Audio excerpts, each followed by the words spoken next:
ચાલો મિત્રો, જય દ્વારકાધીશ. કેમ છો બધા? મજામાં ને? જો આપણે આજે બનાવવાના છે પૌવા ઢોકળા. તો પૌવા ઢોકળા બનાવવા માટે જો આપણે આઈટમ લઈ લીધી છે.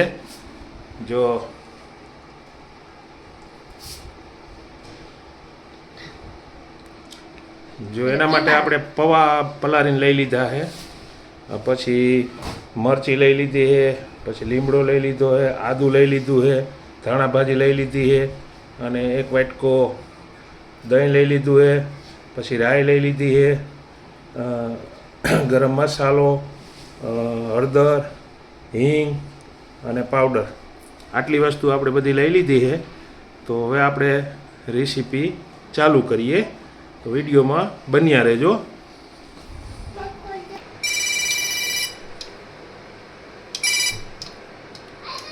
હવે આપણું તેલ આવી ગયું છે, તો એમાં આપણે રાઈ એડ કરી દઈએ. પહેલાં રાઈ એડ કર્યા પછી એમાં લીલા મરચાં એડ કરી દઈએ અને આદુની પેસ્ટ એડ કરી દઈએ. પછી એને થોડીક વાર સાતરવા દેવાનું.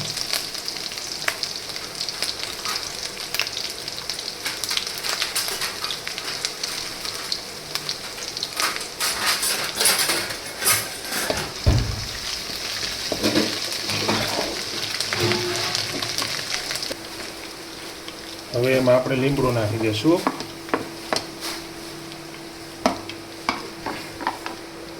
લીમડો નાખી અને પછી એમાં એટલી હિંગ નાખી દઈશું.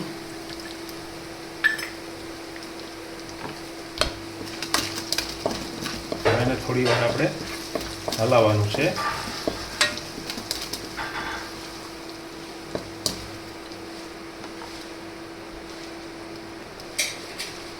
જો દાણા જીરું પાવડર, ગરમ મસાલો પાવડર અને એટલી હળદર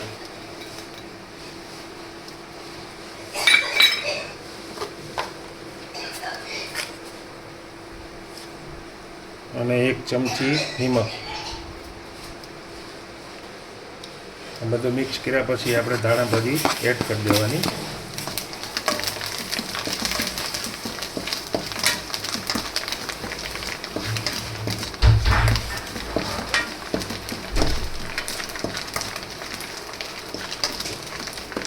ધાણા ભાજી એડ થઈ જાય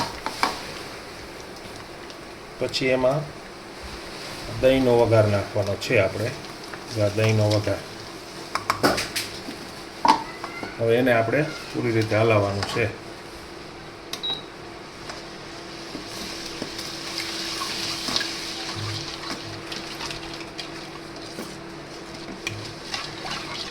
હવે આપણે વઘાર બની ગયો. હવે આપણે એને એમાં જો આ પૌવા એડ કરવાના છે. આપણે ધોઈને કમ્પ્લીટ કરીને રાખ્યા હતા એને આપણે એડ કરવાના છે. 250 ગ્રામ પૌવા હતા, 150 ગ્રામ દહીં હતું. હવે એને આપણે એડ કરવાના. એડ કરીને જ્યાં સુધી ઘટાટ ન થાય ને ત્યાં સુધી એને હલાવ્યા રાખવાનું છે.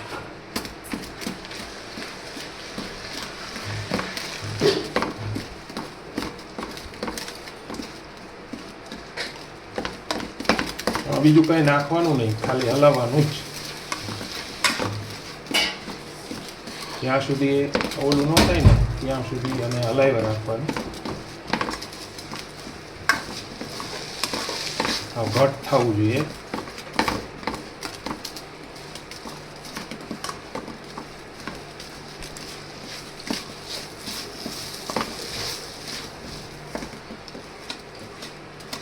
તીખું તો તમારે જેટલું જોતું હોય ને એ રીતે આમાં નાખવાનું. એમાં ચટણી એડ નહીં કરવાની, મરચાં જ નાખવાના.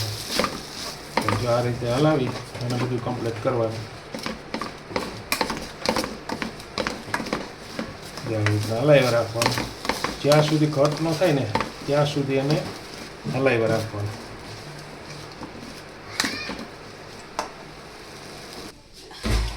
જો હવે આ ને આપણે ઘટાપ કમ્પ્લીટ થઈ ગયું છે. જો હલાવાતું નથી. હવે એને છે ને આપણે ઉતારી લેવાનું છે. ઉતારીને પછી એક થાળીમાં ઠારવાનું છે. તો આ હતા આપણા પૌંઆના ઢોકળા અને આ હતી આપણી રેસીપી. તો વિડીયો ગમે તો લાઈક શેર જરૂર કરજો અને નવા હોય ચેનલમાં તો સબસ્ક્રાઈબ કરજો.